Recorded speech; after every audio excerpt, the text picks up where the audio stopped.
O Bru2OO mandou aqui, ó. Oi, Álvaro. Poderia discorrer sobre os microtúbulos? Qual o papel destes no processo de consciência? Isso é genial. Que gostoso falar By disso. the way, curti muito o papo, mandaram bem demais. Não conhecia o convidado. Conhece agora. Tá bom. É o seguinte. Não sei nem o que é um microtúbulo. Não, mas esse papo é muito legal, porque não importa o microtúbulo. Não é nada técnico, é um negócio muito mais louco do que vocês podem imaginar. Eu acho que a gente pode começar essa discussão na seguinte brincadeira. Tem uma fala que é assim, a gente não entende porra nenhuma no sentido mais profundo do funcionamento do cérebro, do ponto de vista do pensamento abstrato. A tal da linguagem do pensamento, como é que essas coisas estão algoritmizadas, etc. A gente não entende porra nenhuma de física quântica, no sentido que vai além dos conhecimentos que já estão determinados como entrelaçamento, quer dizer que você o efeito que você faz num quark aqui, num fóton aqui, ele impacta que mesmo que ele esteja do outro lado da galáxia de maneira imediata. Ou então a gente tem, por exemplo, o experimento das double slit, que é um experimento que assim, as coisas são funções probabilísticas, elas não estão no lugar, e quando você as fixa, né, através da observação, ou você altera o estado da coisa, ou então, na verdade, não é que você altera o estado da coisa, é que as coisas existem em multiuniversos e você simplesmente estabelece relação com um dos multiuniversos onde as coisas existem, que é a ideia dos multiuniversos e tal. Então, essas coisas, que são já louquíssimas, elas já estão relativamente estabilizadas assim, em termos de conhecimento. Tem uma discussão muito grande, tem muita gente que já, do ponto de vista conceitual, explicou isso muito bem, de diferentes formas e tal. Agora, quando a gente vai para questões mais profundas do ponto de vista da vida, aí a coisa fica complicada. Por exemplo, até pouco tempo atrás, a gente achava que processo quântico não poderia existir nas condições de temperatura e ambiente da Terra, assim, processos macrobióticos. Só que hoje em dia a gente sabe, por exemplo, que existem fenômenos quânticos nas plantas, ligada à clorofila. A síntese da clorofila, eu não sei exatamente qual que é a etapa, eu já esqueci isso, mas um dia eu estava lendo isso aí de curiosidade. Tem também, por exemplo, processos quânticos ligados à maneira como os pássaros migram, então vamos dizer assim, as bússolas que estão muito ligadas à retina dos pássaros migratórios. Então tem fenômenos quânticos. Então a vida quântica, essa vida muito maluca, coisas que podem estar em dois lugares ao mesmo tempo, né, coisas que têm entrelaçamento e outras mais, ela parece que ela está na gente. Só que a gente não sabe o quanto, a gente sabe essas coisinhas esparsas, então, no olho do pássaro, na clorofila. Sabe, tem uns 7, 8 exemplos relevantes. É interessante pensar que existe uma parte nossa que está quanticamente conectada. Calma. Com algum outro lugar no universo. Calma, porque essa é a discussão. Então aí que vem a tal da brincadeira. Então a brincadeira é, a gente não sabe porra nenhuma de neurociência, mas também não sabe porra nenhuma da vida quântica de verdade. Não sabe porra nenhuma de nada. Não, então se a gente não sabe porra nenhuma de neurociência, a gente não sabe porra nenhuma de física quântica, o cérebro só pode ser quântico.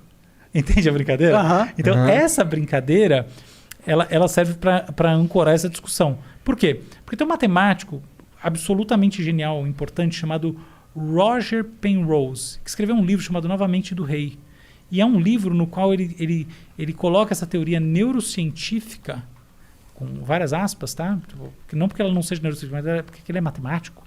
E ele coloca ele apresenta essa teoria de que a consciência emerge de fenômenos quânticos que acontecem dentro dos neurônios. E microtúbulos são como esqueletos de neurônios que servem para a alimentação dos neurônios. Mas não importa o microtúbulo. Lembra que eu falei? Não importa o microtúbulo. Porque a discussão aqui não é sobre microtúbulo. A questão é, de onde surge essa coisa toda? Ela surge do entrelaçamento. Porque, veja bem, aí vem a coisa que eu falei, calma. Porque justamente a ideia é, puta, o que é consciência? Está tudo acontecendo em todos os lados do meu cérebro ao mesmo tempo. Porque ele está num estado de entrelaçamento quântico. Agora as pessoas falam, não, Roger, não tem entrelaçamento quântico às condições de temperatura e ambiente que a gente vive em estruturas macrocelulares. Não existe, para de falar merda. Aí ele fala, não, tem. Só que o que está acontecendo é que esses elementos, né, esses elementos atômicos, eles vivem em espaços muito reduzidos, em estruturas muito finas, que são os microtúbulos que de fato existem dentro das células do cérebro. Entendeu? Então essa é a viagem. Se eu acho que os microtúbulos tem algum tipo de... Existe algum processo quântico acontecendo, A resposta é sim. Sim, sim, sim. Isso é interessante sim. pra caralho. Não, essa é a grande revolução, tá? Eu fico segurando esse papo aí, porque esse é o que eu não quero ficar queimando ele à toa. Mas é isso aí. Isso aí que eu tô empenhado hoje em dia é entender melhor isso, tá? Estritamente. É o único assunto de neurociência que eu tô, assim, muito empenhado em entender. O fenômeno quântico. Por que você tá empenhado Porque esse é o mais isso? foda de todos. Mas por que você acha isso mais foda? Eu tenho uma teoria do porquê você acha, mas o que te... O que te prende esse assunto? Eu acho que é porque você quer entender qual é. Qual é? Posso contar de verdade? Conta. É que eu não queria contar, mas. Bom, então tem gente que ouve. conta. Tá bom, vou contar. Por causa do computador quântico, não tem nada a ver com o processo em si, porque o computador quântico vai ser a grande revolução. É, lógico. É por isso, tá? Então, eu estou seguindo tudo que tem a ver com o computador quântico em todos os lugares, estudando tudo.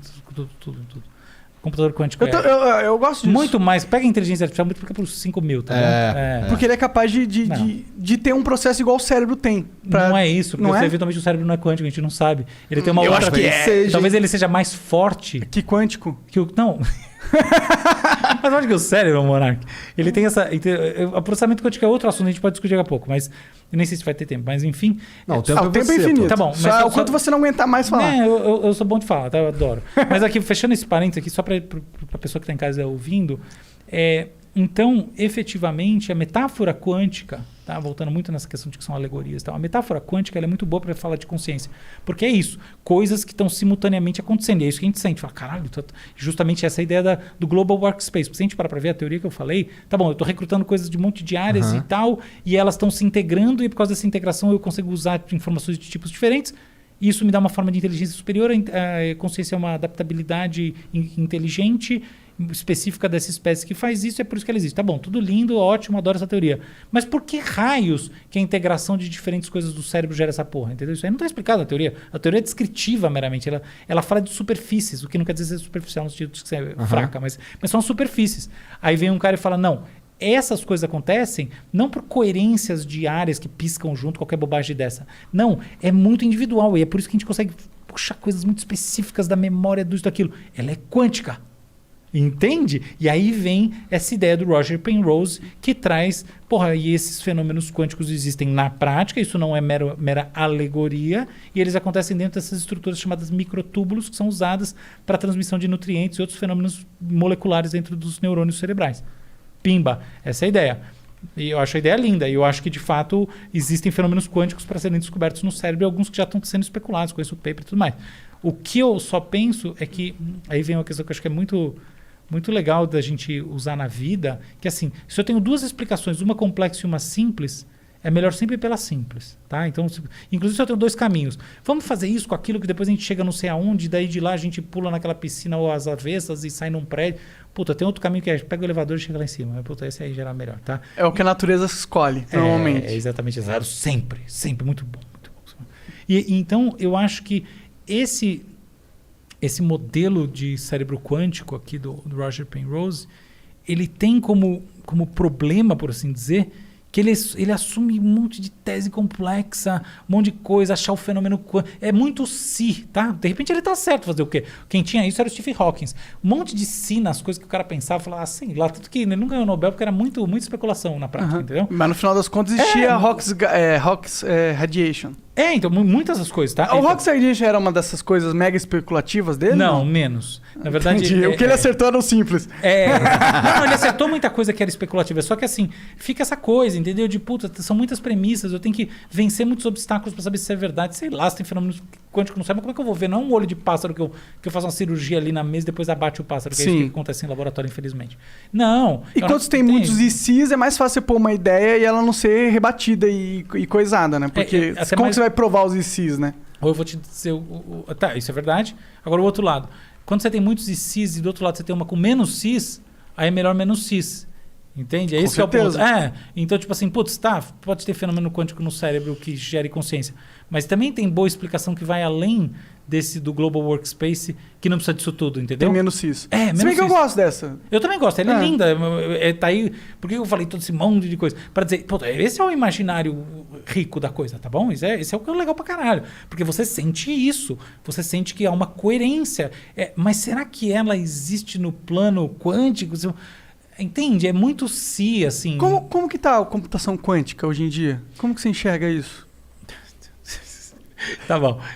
É muito açúcar. Vai matar meus açúcares. Mas, tá bom. Eu acho que assim, veja bem, a gente tem duas linhas de computação quântica hoje em dia acontecendo. A gente tem uma linha.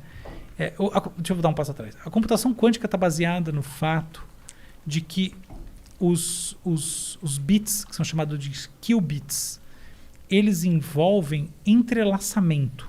Ou seja, um bit está entrelaçado com outro bit. Então, por exemplo, se eu tenho 3 bits, eu tenho 2 ao cubo opções de bits. De processamento. De possibilidades. Que está intrínseco no cálculo quântico sem realmente ter feito normal, o cálculo. Tá? Falando no normal. Agora, no quântico, 3 bits é um negócio... 2 ao cubo...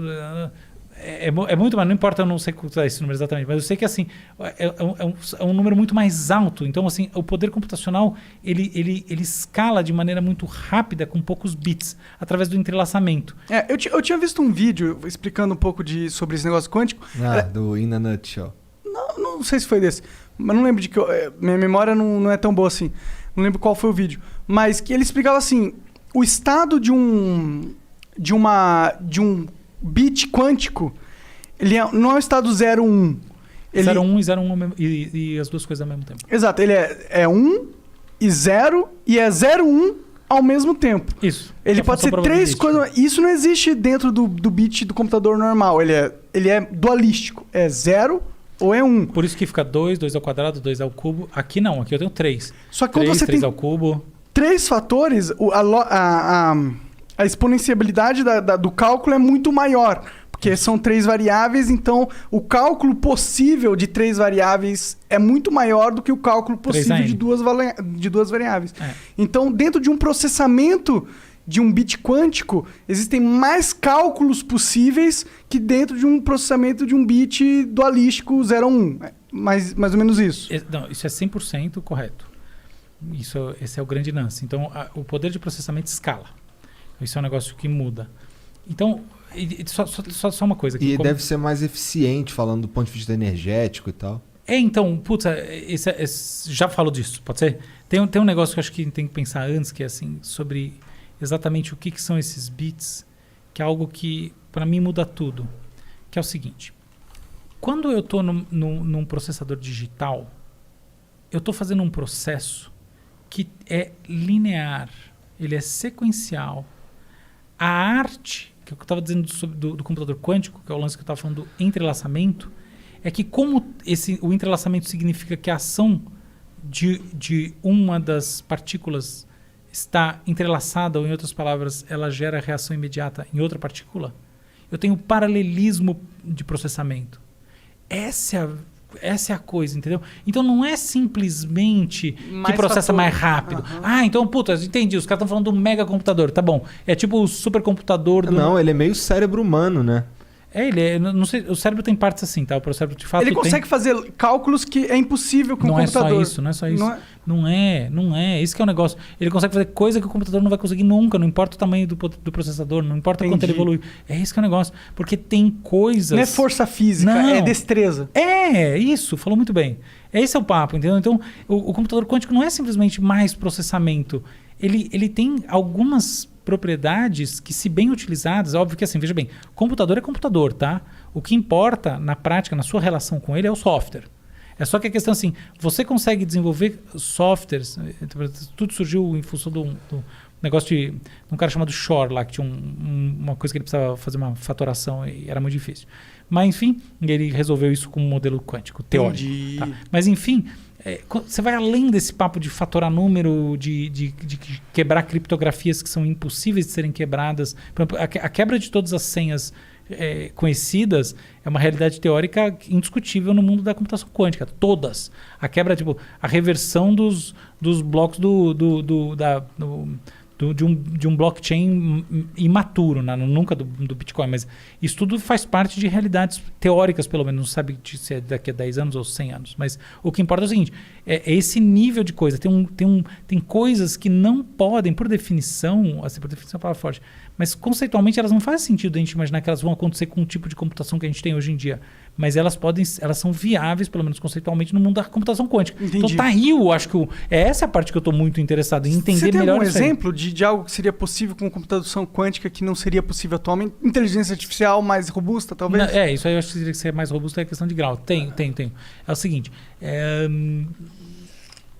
você tem um problema, que eu vou começar de novo, vou ficar com vergonha, se tiver um matemático sério ouvindo, o Fábio Tal, meu amigo. Não tem muito matemático te ouvindo não, fica tranquilo. Então tá bom. Não, mas também não vou falar nenhuma bobeira, é só que tem níveis dessa discussão que são muito elevados. Mas você tem um problema, você tem alguns problemas ligados a rotas. Então, por exemplo, imagina que eu tenho um carteiro que ele precisa entregar cartas dentro de uma rota complexa de uma cidade. Então, ou por exemplo, imagina que eu tenho vários aeroportos que estão distribuídos ao redor de um país e eu preciso desenhar as rotas de todos os aviões ao mesmo tempo para maximizar o circuito aéreo como um todo. Essa coisa, o circuito aéreo como um todo, a gente chama isso de sistema complexo. Eu preciso otimizar o sistema inteiro. Então, quer um exemplo? Imagina que eu quero fazer um Waze que de fato otimize o trânsito do mundo. Até a gente pode falar de Waze aqui. O Waze é uma sacada genial, tá? Mas vamos dizer assim, eu quero que um carro leve em consideração o outro carro e todos os carros juntos operem de forma que haja um melhor interesse para todo mundo, que é o trânsito ótimo. Esse tipo de coisa que envolve um objeto em relação ao outro, que tem muito realmente a ver com o humano, cuja fala, cuja interação, ela é tão boa quanto ela for alinhada àquilo que existe dentro da relação com uma outra pessoa. Essa coisa não é o típico problema que a computação digital resolve. Ela não é. Eu sei como dono de fábrica de software que faz coisa difícil e também sei isso do ponto de vista conceitual. Essa coisa ela é complicada, tá? Esse tipo de algoritmo ele buga, por assim dizer, a computação digital por definição. Esse tipo de coisa é resolvida na computação quântica. E aí você fala, tá bom, mas que assunto abstrato. Não é. Vamos lá. Como é que eu crio uma cidade planejada que seja o mais perfeita possível? Como é que eu resolvo o trânsito do mundo? Como é que você põe todas as variáveis e passa por uma lógica que vai realmente entender essas variáveis? É algo assim? Eu tô viajando? Não precisa necessariamente entender, né? Lembra daquela coisa do propósito. Eu preciso ter inteligência, mas não necessariamente propósito. Sim. Mas ele consegue captar as nuances da variável de uma forma que os computadores atualmente não conseguem captar. É isso aí. E processar... Eu, desde a época que eu vi esse negócio de processamento quântico, eu fiquei muito animado. Parte de mim acha que isso vai ser útil para a inteligência artificial, porque eu acho que... Mas é lógico que sim, né? Os softwares que rodam em cima são todos de inteligência artificial. Então, se você tiver um machine learning que é capaz de pensar não só dualisticamente, mas de pensar probabilidade de uma forma muito mais robusta, aí eu tô falando linguagem Monark, eu não sei exatamente como funciona. Mas eu imagino que, tipo, se você tem essa... É uma escala. Você tem um salto na humanidade de tecnologia. Mas o problema do computador quântico atualmente é que é muito caro de você fazer um computador quântico, porque você precisa de uma máquina muito forte, ela tem que ser refrigerada. É aí que eu ia responder pro Igor, que falou de economia energética. Mas desculpa, segue lá. Não, responde. Não, é isso aí. Você já falou. Então, e aí precisa de nitrogênio líquido passando 100% do tempo no chip, porque ele esquenta muito e tal. E aí não é viável para produzir isso em larga escala.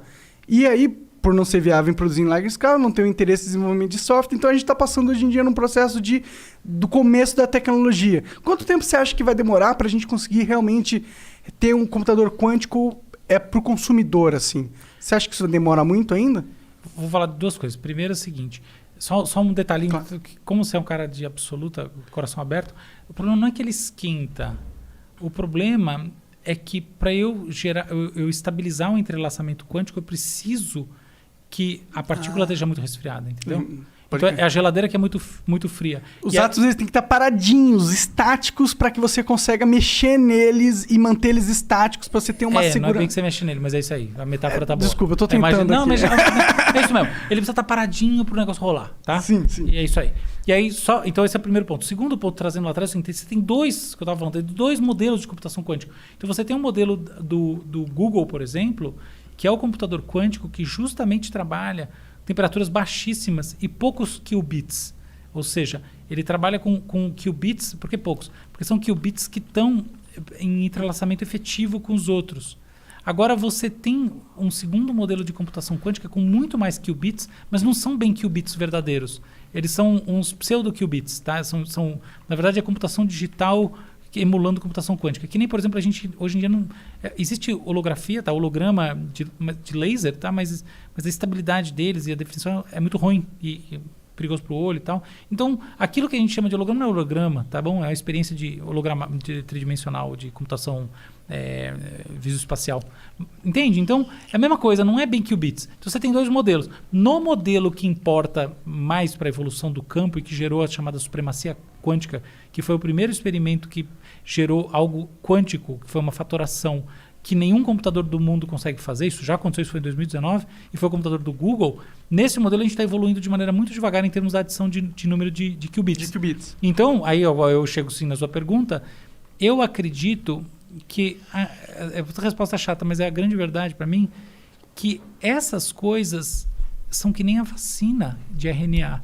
Depois do Covid-19, é meio que natural que muitas vacinas de RNA surjam e muitos tratamentos para câncer baseados em RNA e edição genética com CRISPR, que foi usado muito aqui em muitos experimentos, etc. CRISPR é algo muito foda, assunto muito foda. Nossa Senhora, a gente vai falar. Mas, enfim, é muito natural que isso aconteça porque a mente humana nessa área é que nem a evolução bélica e a evolução da aviação durante a Segunda Guerra Mundial. Meu Deus do céu! É a mesma coisa. Entende? Aqui, claro, a mesma coisa não, ali foi muito mais, mas aqui a gente está falando de menos tempo. Só que é muito forte. Se a computação quântica, por alguma razão, encontrar essas coisas que são... Aí eu volto àquela questão lá atrás. Existe o algoritmo do mundo? Ou será que existe... As coisas são realizadas em ato, elas acontecem enquanto elas são computadas pela realidade? Nessa segunda visão, então, se alguma conjuntura trouxer essa realidade à uma tona, verdadeira necessidade. Uma necessidade ou um dinheiro, sei lá. Falta o cu no fogo dos homens. Então, exatamente. Se tiver fogo na bunda, eu acho que a computação quântica com seriedade e fazendo essas coisas que, assim, o que importa não é fazer melhor. O que importa, faz coisas que hoje em dia não são computáveis e a gente não pensa o mundo dessa maneira, porque essas coisas não são computáveis. Eu quero ter a cidade perfeita, mas não faz sentido esse papo. Planta umas árvores, mora no mato. Agora, entendeu? O que é perfeito para um humano que é só uma referência do que pode ser, né? Então você tem razão. E aí o algoritmo quântico ele tem o poder de talvez chegar a essa conclusão muito mais forte do que o algoritmo tradicional. Eu acho que é a intuição de qualquer um. Mas é claro que não é perfeito nem nada, tá? Pelo amor de Deus, isso seria uma ingenuidade assumir. Mas você entendeu o que eu quis dizer. Mas 10 anos vai ter PC quântico? Não. Então, peraí. Vamos lá. Eu acho assim, um otimismo brutal. 10 anos. Elon Musk timismo. Exatamente. Muito bom. Aí a gente pode ter computação quântica bem relevante rolando pra caralho.